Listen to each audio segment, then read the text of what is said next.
Hello friends, कैसे हैं आप सब। Welcome to my YouTube class.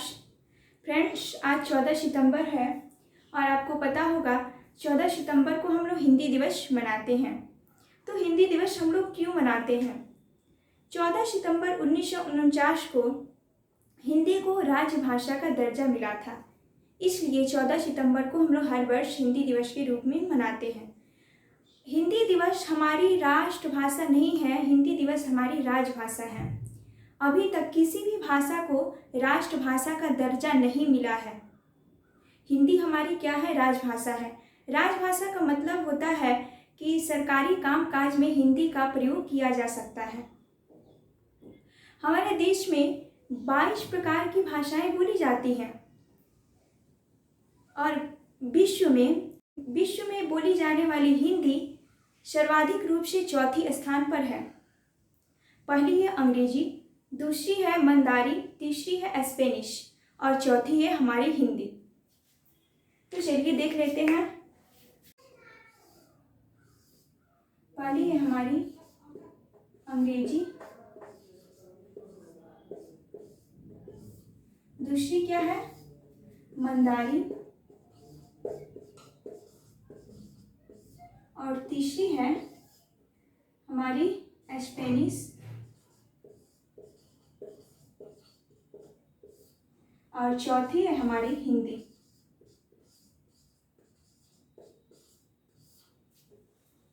यानी विश्व में सर्वाधिक बोली जाने वाली भाषा का जो चौथा स्थान है वो हिंदी का है। पहला क्या है? अंग्रेजी, दूसरा है मंदारिन, तीसरी स्पेनिश और चौथी हिंदी।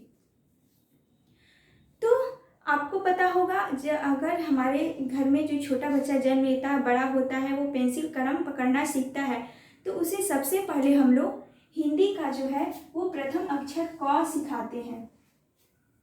यानी सबसे पहले उसका अक्षर ज्ञान हिंदी से ही होता है। अब तो पता नहीं लोग क्या सिखाते हैं, लेकिन मुझे ऐसा लगता है, मैं ऐसा मानती हूँ कि अगर जो बच्चा पेंसिल कलम पकड़ना सीखता है तो उसे सबसे पहले हिंदी का प्रथम अक्षर क का ज्ञान कराया जाता है।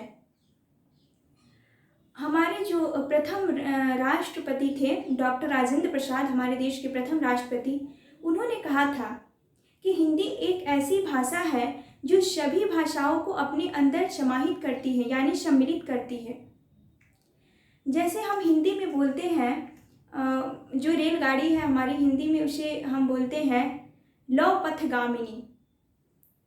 लौह पथगामिनी उसे ज़्यादातर लोग हिंदी में नहीं समझ पाते हैं, लौह पथगामिनी किसे कहते हैं, तो उसे हम हिंदी में रेलगाड़ी की भाषा में बोलते हैं हिंदी में, यानी अंग्रेजी का उसमें सम्मिलित कर लेते हैं। अंग्रेजी आजकल के जितने भी युवा हैं वो दूसरे के सामने हिंदी बोलने में अपने आप को गर्व नहीं महसूस करते हैं, अपने आप पर गर्व नहीं महसूस करते हैं। मतलब तो आप अपने आप को अपनी भाषा बोलने में दूसरे के सामने गर्व नहीं महसूस कर पा रहे हैं, जबकि अपनी भाषा को दूसरे के सामने बोलने में हमेशा गर्व महसूस होनी चाहिए। तो हिंदी की हम लोग इतना पीछे छोड़ रहे हैं और ज़्यादातर अंग्रेजी को महत्व दे रहे हैं। आजकल के हमारे जितने भी बॉलीवुड में युवा काम करते हैं, जितने भी बॉलीवुड हैं, वो तो रोजी रोटी उनका हिंदी से ही चलता है। खाते हैं हिंदी, पीते हैं हिंदी, लेकिन मजाल है बात करते समय हिंदी बोल दे, वो भी हमेशा इंग्लिश का ही यूज करते हैं। हिंदी को हम इतना पीछे छोड़ रहे हैं कि हिंदी हमें शुद्ध बोलना तक भी नहीं आता। बोलने की तो बात अलग है, लिखना तक नहीं आता है हमें हिंदी। मान लीजिए अगर कोई युवा को 2 पैरा बोल दीजिए, 2 पैरा उसे शुद्ध हिंदी लिखने के लिए बिना अंग्रेजी का उपयोग किए 2 पैरा हिंदी लिखने के लिए बोल दीजिए, तो वो शुद्ध नहीं लिख पाएगा। जरूर उसने किसी ना किसी रूप में उसमें गलती कर ही दी होगी। तो ये है हमारे आज के युवा। हम अपनी जो राजभाषा है उसे बहुत दूर भाग रहे हैं, बस उसे बोलचाल आम भाषा में ही ऐसे इस्तेमाल करते हैं, बल्कि उसका हम पढ़ाई नहीं करते हैं अच्छे से, उसे अच्छे से सीखना नहीं चाहते हैं। आजकल हमें हिंदी शुद्ध शुद्ध बोलना भी नहीं आता, ना लिखना आता है, ना पढ़ना आता है, ना बोलना आता है। तो बताइए हम लोग हिंदी दिवस क्यों मना रहे हैं? बस हिंदी दिवस कैसे मनाते हैं, छपी छपी पोस्टर पड़ी हुई निकाल देते हैं, हिंदी दिवस का नारा लगा देते हैं, बस हिंदी दिवस बन गया। लेकिन उसको आगे नहीं बढ़ाते हैं, उस पर हम मंथन नहीं करते हैं कि हमें कैसे हिंदी में आगे बढ़नी चाहिए, हम अपनी राजभाषा को कैसे आगे बढ़ाएं, उसमें कैसे सफल हों। हमारी हिंदी तभी सफल होगी जब हम उसके प्रति लगाव रखेंगे, हम उस पर गर्व करेंगे, हम पढ़ते समय हिंदी पर गर्व करेंगे कि हमें हिंदी बोलनी आती है। आजकल बच्चे कब गर्व करते हैं? जब वो इंग्लिश सीख जाते हैं तो वो गर्व करते हैं कि वाह, मैं पूरी तरह से फ्लुएंट इंग्लिश बोलना सीख गई हूँ या फ्लुएंट इंग्लिश बोलना सीख गया हूँ।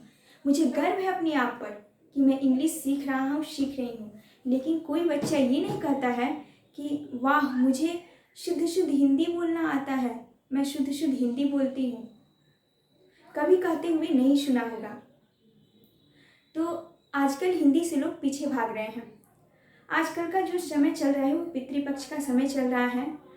पितृपक्ष का समय चल रहा है। जो लोग के माता पिता नहीं हैं, जिन लोगों के, वो अपने पितर को याद करके उन्हें श्रद्धांजलि दे रहे हैं। तो आज जितने भी हमारे पूर्वज साहित्यकार थे, जैसे मैथिली शरण गुप्त, प्रेमचंद्र और सूर्यकांत त्रिपाठी निराला, सुमित्रा नंदन पंत, बहुत सारे हमारे भारतेंदु हरिश्चंद्र, जितने भी हमारे साहित्यकार जिन्होंने हिंदी के प्रति इतना काम किया, हिंदी में अपना एक महत्वपूर्ण योगदान दिया, हम उन्हें क्यों नहीं श्रद्धांजलि देते हैं?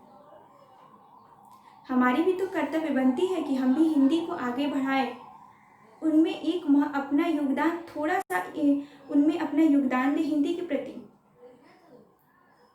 तभी हमारी जो राजभाषा होगी वो आगे बढ़ेगी। तो मैं आपसे उम्मीद करती हूँ कि हमेशा अपने भाषा पर गर्व कीजिए, अपनी हिंदी जो भाषा है वो पर गर्व कीजिए, अपनी हिंदी जो पर गर्व कीजिए। हिंदी हमेशा दूसरों को सीखिए, सिखाइए और शुद्ध शुद्ध सिखाइए, शुद्ध शुद्ध बोलना सिखाइए, पढ़ना सिखाइए और लिखना सिखाइए। तभी हमारी हिंदी आगे बढ़ेगी। पढ़िए, आगे बढ़िए और हर क्षेत्र में अपना योगदान दीजिए। अगर आप कुछ करते हैं, अगर कुछ करना चाहते हैं तो समाज में अपना हर क्षेत्र में एक अहम योगदान दीजिए। तो चलिए, उम्मीद करती हूँ ये सारी बातें जो हैं वो आपको समझ में आई होंगी। आज हिंदी दिवस पर, हिंदी दिवस की आपको ढेर सारी शुभकामनाएं। पढ़े लिखे, आगे बढ़े, प्रसन्न रहें, खुश रहें। Bye bye, take care.